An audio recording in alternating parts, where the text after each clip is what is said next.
Vayamos a otro ejemplo, ejemplo B. Fíjense lo siguiente.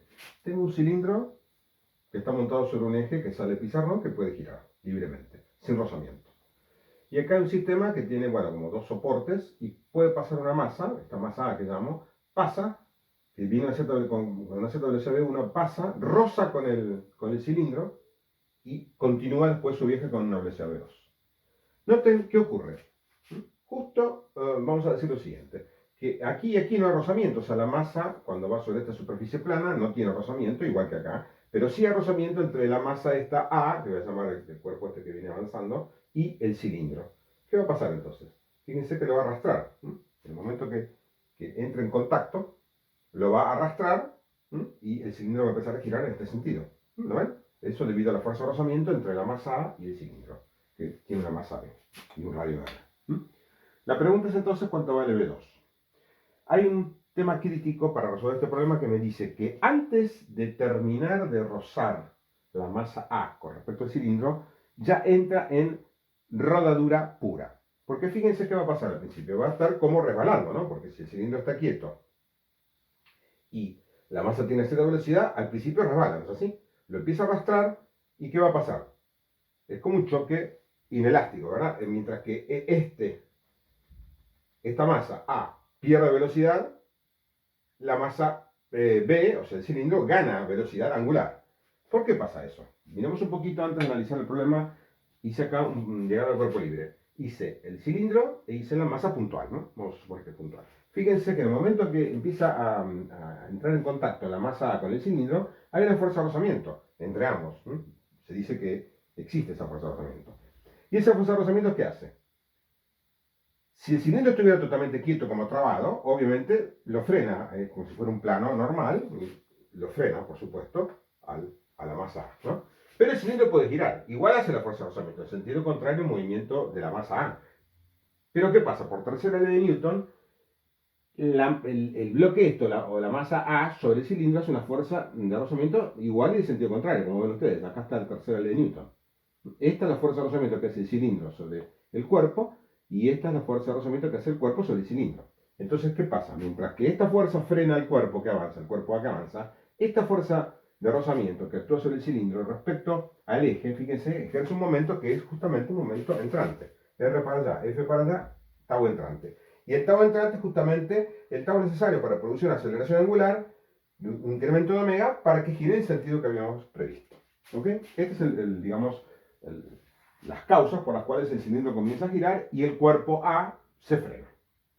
Ahora, lógicamente, puede ocurrir que el cuerpo A abandone el cilindro y todavía siga rozando. Entonces ahí no voy a tener una relación final que pueda establecer. Pero ¿qué me dice el problema? Me dice que justo antes de abandonar el contacto, entra en rodadura pura. O sea que en ese momento ya no están resbalando más. ¿Qué significa rodadura pura entonces?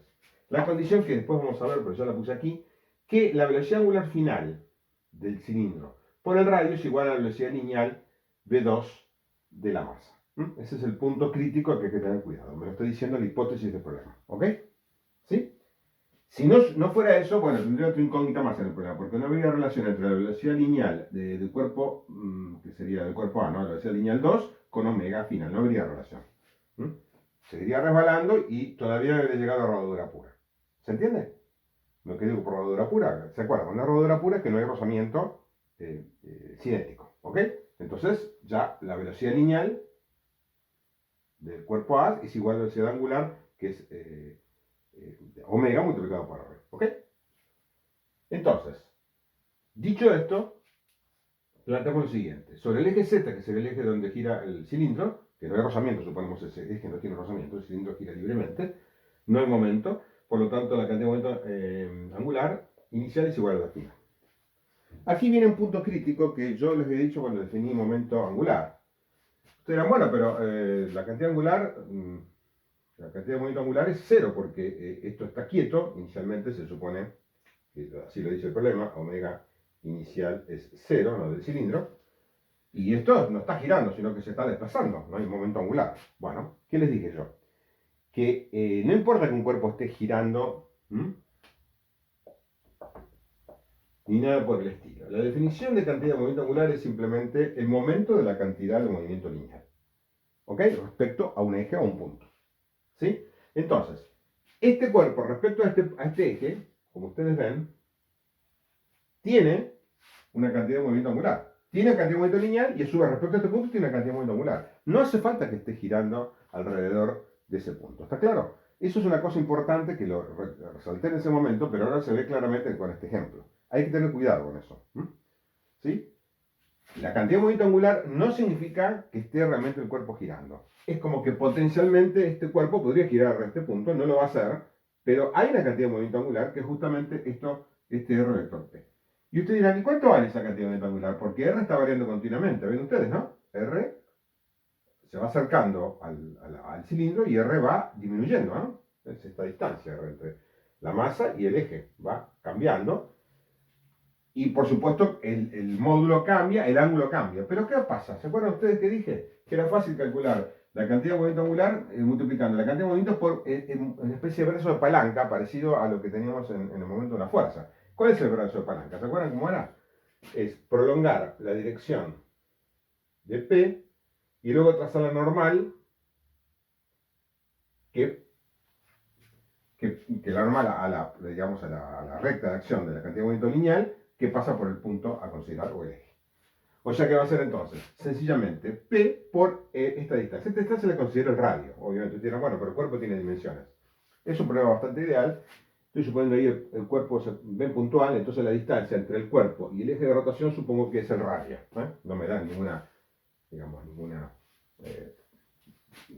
dimensiones que tiene el cuerpo y sería bastante complicado calcularlo eso. Así que simplemente supongo que la distancia, repito, entre el cuerpo y el radio, en el momento que está pasando por justo a la normal ahí, es simplemente el radio. ¿Se entiende entonces? Repito que ustedes pueden pensar, la distancia entonces, fíjense, esta R va cambiando, como ustedes ven, va cambiando, pero ¿qué va a ser siempre? La cantidad de movimiento lineal multiplicada por justamente esa distancia geométrica. La distancia geométrica que es la perpendicular, repito, a la recta de acción de P que pasa por el eje, o por el punto considerado. ¿Está claro? Entonces, resuelvo el problema de una manera bastante sencilla. Fíjense ustedes, ¿cuánto será la cantidad de movimiento inicial del sistema? ¿Sí? Es R vector P, entonces simplemente es R, la distancia, por el P, que es MV1, la cantidad de movimiento, bueno, acá, perdón, M, lo puse de forma genérica, pero reemplazándolo por lo que dice ahí, hay que poner MA, ¿no? Y puse forma genérica. Bien. Respecto al cuerpo este cuando sale, cuando termina de rozar y va ya de la parte derecha, digamos, del esquema, la cantidad de movimiento final que es RMA por V2, ¿ven ustedes? Es igual, pero multiplicado por V1, V2. ¿Sí? Esa es la cantidad de movimiento final que tiene el cuerpito. Pero además, finalmente, ¿qué pasa? Además de la cantidad de movimiento de este cuerpo, hay una cantidad de movimiento del cilindro que está girando. Entonces, ahí es donde aplico la conservación de la cantidad de movimiento angular. Y digo entonces que la cantidad de movimiento inicial angular, RMAB1, que es esta, es igual a la cantidad de movimiento final del sistema, que va a ser la cantidad de movimiento que tiene el cuerpito 2 más ¿quién? La cantidad de movimiento final de quién? Del cilindro, que es simplemente I del cilindro por omega final. Y del cilindro, bueno, lo sacan por tablas, ¿os acuerdan? Que es mr cuadrado sobre 2. Y si tengo la masa mb del cilindro, fácilmente calculo el momento de inercia del cilindro. Ya lo sabemos. Por tablas, o si no, lo hacen a cuenta. Ya uno lo sabe de memoria a esta altura del partido, o a veces me lo dan de datos directamente. Bien. Entonces, aquí, si ustedes ven, es lo que yo decía antes, tengo una ecuación con dos incógnitas, teóricamente. B1 me lo dan, me pregunta cuánto vale B2. Pero tengo dos incógnitas, B2 y omega final. ¿Ven ustedes? Si el cuerpo no terminara de resbalar, cuando abandona el cilindro, sigue resbalando, ¿qué va a pasar? No va a haber rodadura pura entre esto y esto, por lo tanto, omega final no tiene una relación con B2 que yo pueda calcular, por lo tanto esta ecuación va a tener entonces dos incógnitas y no la puedo resolver. ¿Está? Pero, insisto, ¿qué me dice el problema entonces? Es lo insisto, disculpen, pero es por un tema que es crítico, ¿no? Si uno no se da cuenta de esto, no lo puede resolver el problema, ¿sí? Entonces, al decirme que cuando abandona el cuerpo, el contacto con el cilindro, está en rodadura pura, me está diciendo esto. ¿Mm? Si está en rodadura pura, la velocidad del cuerpo, que es la velocidad tangencial del cilindro, es omega final por R. ¿Mm? Tiene que ser igual a la velocidad, ¿se entiende, no? Cuando no hay rodadura, perdón, no hay resbalamiento, disculpen, si no hay resbalamiento, ahí entonces la velocidad tangencial del cilindro tiene que ser igual a la velocidad lineal del cuerpo, para que no haya justamente resbalamiento. Velocidades iguales, que es lo que estoy diciendo acá. Entonces, al reemplazar B2 aquí, perdón, omega final aquí porque me están pidiendo B2, me preguntan B2, digamos, la incógnita es cuánto vale B2, ¿no? Esta es la pregunta del problema. Entonces, reemplazo omega final por esto que está acá, B2 sobre R. Bueno, algunas cuentas, saco factor común B2, me queda esto que está acá, luego hago un arreglo ahí para que me quede más simple la expresión y finalmente me queda que B2 es esto que está acá. ¿Ok? Podemos ver si tiene cierta validez esto, fíjense, si el cuerpo fuera liviano, o sea, masa A liviana, y esto tuviera un gran momento de inercia, ¿sí? Vale. Fíjense que prácticamente si esto es muy grande, se detiene el cuerpo, ¿no? No lo va a poder ni mover y se va a detener. No va a poder llegar al otro lado. Y es muy grande, B2 tiende a cero. No va a poder cruzar. Para que cruce, bueno, tiene que tener un momento de inercia razonable. Si el cuerpo tuviera un momento de inercia al revés despreciable, el cilindro, un momento de inercia despreciable, o sea que el cuerpo muy masivo y el cilindro muy livianito, casi despreciable, bueno, y tiende a cero, y entonces prácticamente B2 es igual a B1, lo cual es lógico, ¿no? ¿Sí? No sé si se ve claro, ¿no? Si el cilindro es muy livianito, apenas tiene un momento de inercia, casi nada, el cuerpo viene y enseguida lo arrastra y prácticamente la velocidad del cuerpo este no cambia. Y al revés, si esto es muy masivo, respecto al cuerpito, viene y se va a frenar, obviamente. No, la velocidad B2 no va a ser cero, no va a poder cruzar, digamos, al otro lado. ¿Está claro? En este problema lo que tienen que prestar atención entonces son dos cosas. Primero, que la cantidad de movimiento angular se define de esta manera, por lo tanto este cuerpo tiene cantidad de movimiento angular respecto a este punto, o este eje. No hace falta que esté girando realmente, por definición la tiene, ¿está claro? Y entra justamente en las ecuaciones de esa manera, tanto inicialmente como finalmente. Esa es la primera consideración importante que tienen que tener en cuenta en este tipo de problemas. Y la segunda es algo que me dicen al pasar en el texto del problema, que me dice, bueno, que justamente repito entonces que el cuerpo el cuerpo A abandona el cilindro con una cierta velocidad V2, pero está en rodadura pura, o sea, deja de rebalar antes de abandonarlo, por lo tanto puedo escribir esta cosa. Si no tengo en cuenta ni lo que dije primero y lo segundo, el problema por supuesto se torna irresoluble, ¿no? No sé por dónde atacarlo, digamos, ¿no? Así que tiene que tener en cuenta esto. Parece fácil una vez que lo hace, pero bueno, fíjense que las expresiones que entran son conocidas, ya las tenemos en las tablas, las hemos discutido varias veces, pero hay que utilizarlas adecuadamente.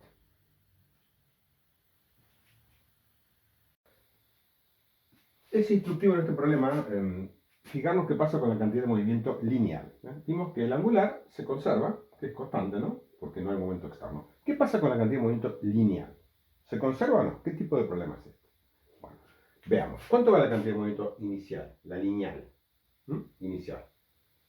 Es la masa del cuerpo A multiplicada por B1. ¿Y cuánto vale la cantidad de movimiento lineal final? B final es la masa también del cuerpo A por B2. Y acá no le sumo la cantidad de movimiento lineal del cilindro. ¿Por qué? Porque el cilindro no se mueve desde el punto de vista traslativo, solamente rota. O sea que el cilindro tiene al final cantidad de movimiento angular, pero no lineal. En la expresión de la constatación de la cantidad de movimiento angular sí estaba, ven acá, estaba la cantidad de movimiento angular del cilindro.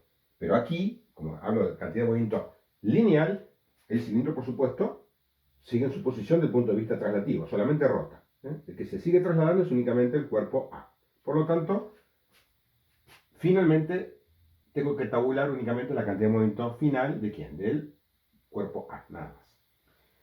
Bueno, como vemos que B2 es menor que B1, como ustedes ven por esta expresión, ¿qué va a pasar? Sencillamente que P final va a ser menor que P inicial. ¿Mm? O sea que P no se conserva. ¿Ok? Bien. Si P no se conserva, ¿qué significa? Que hay fuerzas exteriores.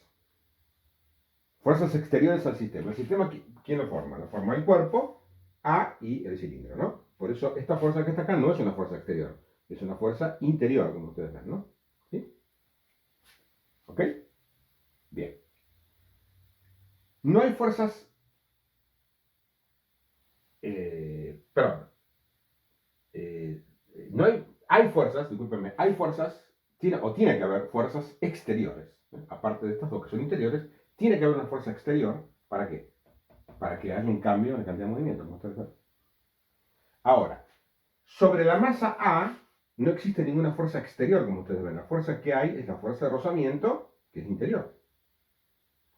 Sobre el cilindro actúa una fuerza de rozamiento, que es lo que hace girar. Pero, ¿qué pasa además? Bueno, acá está la clave del problema.